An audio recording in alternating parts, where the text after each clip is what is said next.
You may have heard that Australia has a federal election coming up. On Saturday the 18th of May, Australia will go to the polls to elect a new House of Representatives and half a Senate, effectively deciding who the government will be for the next 3 years. Voting is compulsory, so if you haven't enrolled yet, it's too late.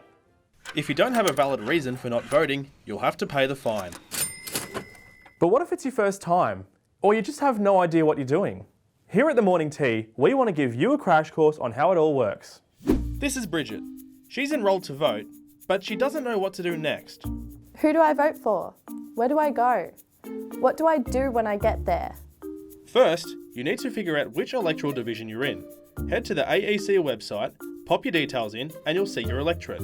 Then you just need to find a polling station near you.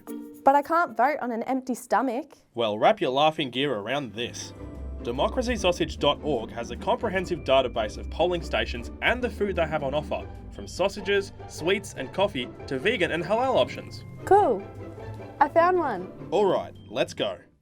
Well, it's the 18th of May and we've made it to the polling station. Let's vote. Here you go. Seriously? I already have enough paper. These two pieces on top are the only ones that matter. Let's start with the green one first. This is the ballot paper for the House of Representatives. Here, you vote 1 for your favourite candidate, 2 for your second favourite, and so on until you've numbered every box. Where's Bill Shorten? Where's Scott Morrison? Where's Harold Holt?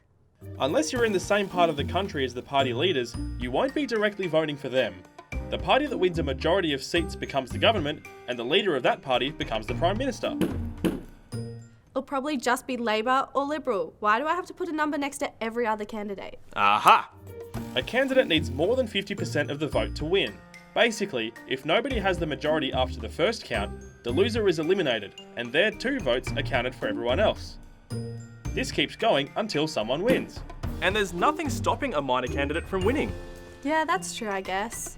So, what's this one for? That's the Senate. The what? You don't hear about it as much because there's no ministers there, but the Senate is still a powerful part of the government. Here, you vote for multiple senators to represent the whole state or territory. Are you telling me I have to put numbers in all of these boxes? Not this time. Oh, thank God. But you can if you want. No thanks.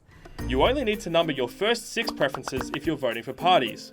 If you want to get specific and vote for individual candidates, you need to number at least 12. Great. So who should I vote for? Your vote is your decision, and it's an important one. Please take a bit of time to research your candidates in both houses, so when the time comes to have your say on election day, you can be sure that your vote reflects how you think and feel, because that's what democracy is all about. Enjoy your sausage. You've earned it.